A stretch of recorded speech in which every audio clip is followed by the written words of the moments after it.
یہودی نے آ کر ہمارے نبی کی گریبان کو پکڑا اور آپ بیٹھے ہوئے تھے، اس طرح سے جھٹکا دے کر اٹھایا معاذ اللہ، اور پیچھے کو دھکا دیا اور کہا کہ آپ ہی ہیں. اس نے جو لفظ استعمال کیا میں نہیں کر سکتا، وہ کہتا ہے کہ آپ ہی ہیں جو کہتے ہیں کہ میں اللہ کا رسول ہوں اور میں نبی بن کر آیا ہوں. تو آپ نے فرمایا ہاں میں اللہ کا رسول ہوں.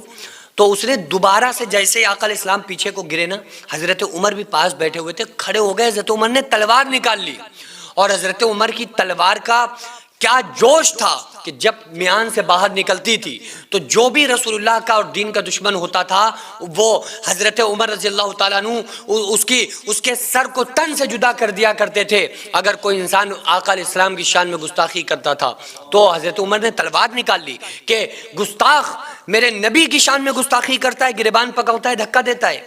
تو آقا علیہ السلام کے اخلاق دیکھو. پیارے آقا نے فرمایا کہ نہیں اے عمر بیٹھ جاؤ بیٹھ جاؤ، یہ میرا اور اس کا معاملہ ہے، تمہیں بیچ میں بولنے کی ضرورت نہیں. حضرت عمر نے نبی کی بات پر لبیک کہا اور کھڑے رہے، سارا منظر دیکھتے رہے.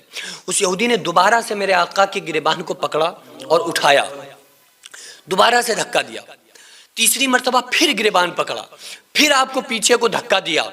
پیارے آقا صلی اللہ تعالیٰ علیہ وآلہ وسلم نے فرمایا، جب وہ خاموش کھڑا ہو گیا نا تو آپ نے اس کے ہاتھوں کو پکڑا اور اپنی گریبان پہ رکھا اور کہا اگر اور دھکے دینا چاہتا ہے تو دے لے، اور اگر تکلیف دینا چاہتا ہے تو دے لے، لیکن سچی بات یہی ہے کہ میں اللہ کا رسول ہوں، میں اللہ کا نبی ہوں. اس نے جب یہ اخلاق اور یہ کردار دیکھا فوراً اس نے پڑھا اشہدو ان لا الہ الا اللہ واشہدو ان محمد رسول اللہ. ایک مرتبہ ایک شخص تھا نا، اس کا نام تھا، وہ یمامہ کا گورنر تھا، اس کا نام سمامہ تھا، اور اس کو پکڑ کے لایا گیا ہمارے نبی صلی اللہ علیہ وآلہ وسلم کے پاس، اور اس کو لا کر مسجد نبوی میں ایک ستون سے باندھ دیا گیا، کھمبے سے باندھ دیا گیا. تو وہ بندھا رہا.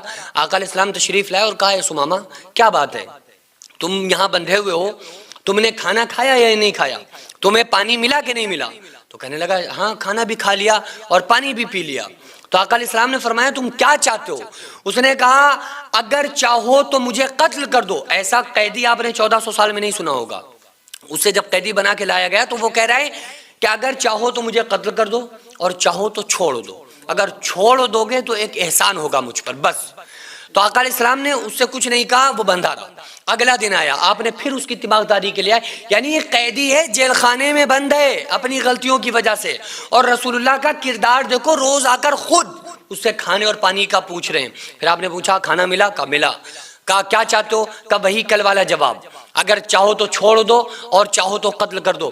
تیسرا دن آیا، آپ نے وہی سوال کیا. تو کہتا ہے کہ آپ روزانہ وہی کیوں سوال کر رہے ہیں؟ میں ایک بار بتا چکا ہوں، چاہو تو قتل کر دو اور اگر چاہو تو مجھے آزاد کر دو، آزاد کر دو گے تو ایک احسان ہوگا مجھ پر. آقا علیہ السلام نے فرمایا کہ جاؤ ایک بار میرے چہرے کی طرف دیکھ لو، میں تمہیں آزاد کر دوں گا، میں تمہیں چھوڑ دوں گا. تو وہ اتنا بڑا گستاخ تھا، وہ ایسا بدبخت انسان تھا اس وقت تک کہ وہ کہنے لگا کہ میں نے دنیا کے تمام بڑے بڑے بادشاہوں کا چہرہ دیکھا ہے لیکن معاذ اللہ ثم معاذ اللہ ان میں ایسا چہرہ میں نے کسی کا نہیں دیکھا.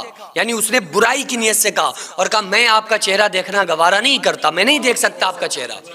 تو آپ نے فرمایا کوئی بات نہیں، اگر میری طرف دیکھنا نہیں چاہتے ہو تو ایک مرتبہ محبت کی نگاہ سے میرے شہر مدینہ کی طرف دیکھ لو، میں تمہیں آزاد کر دوں گا. وہ کہتا ہے نہیں، میں نے بڑے بڑے شہروں کو دیکھا ہے لیکن اتنا معاذ اللہ برا شہر کسی کا نہیں دیکھا، میں تمہارے شہر کو بھی دیکھنا گوارا نہیں کرتا معاذ اللہ.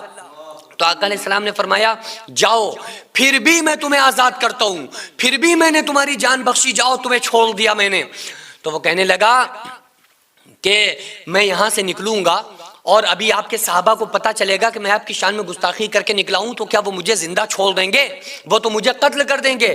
گارنٹی دو اس بات کی کہ مدینے سے باہر تک آپ کا کوئی صحابی مجھے ٹچ نہیں کرے گا، میرے اوپر ظلم نہیں کرے گا، مجھے مارے گا نہیں. تو آپ نے فرمایا کہ اے عمر جاؤ اور اس کو مدینے سے باہر تک چھوڑ کر آؤ تاکہ کوئی صحابی اس کو گستاخ رسول ہونے کی وجہ سے کہیں اس کو تکلیف نہ دے دے، مارے نہ، اذیت نہ پہنچائے. تو حضرت عمر نے فرمایا یا رسول اللہ میں اور اس گستاخ کو چھوڑنے جاؤں گا؟ کہا ہے عمر یہ میرا حکم ہے. حضرت عمر نے رسول اللہ صلی اللہ علیہ وآلہ وسلم کے حکم کی تعمیل کی، اس کو ساتھ لے کر چلے. چلتے چلتے وہ مدینے کی گلیوں میں چل رہے سمامہ. لیکن ہوتا کیا ہے کہ انسان آنکھیں بند کر کے تو چلے گا نہیں. مدینے کی گلیوں میں چل رہا ہے, کبھی اس گلی کو دیکھ رہا ہے, کبھی ادھر دیکھ رہا ہے, کبھی سامنے دیکھ رہا ہے, کبھی نیچے دیکھ رہا ہے.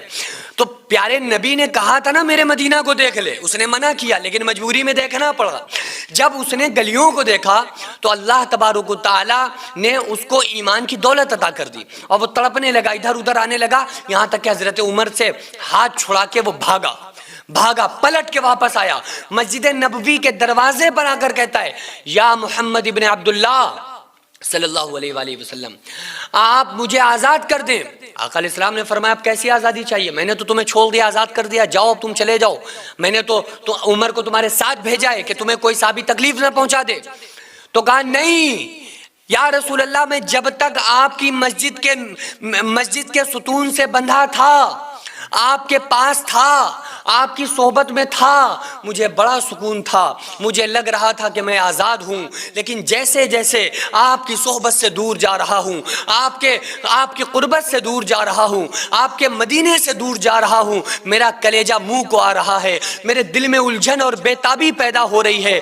اب مجھے آزادی چاہیے, اور وہ آزادی چاہیے کہ مجھے آپ اپنی غلامی میں لے کر مجھے کفر سے آزاد کرا دیجئے, مجھے ظلم و ستم سے آزاد کرا دیجئے. اور چیخ کر اس نے پڑھا اشہدو اللہ الہ الا اللہ واشہدو ان محمد رسول اللہ. اسی اخلاق کی قرآن تعریف کر رہا ہے. اللہ فرما رہا ہے انک لعلی خلق عظیم, اے میرے نبی صلی اللہ علیہ وآلہ وسلم آپ کے اخلاق بڑے عظیم ہیں.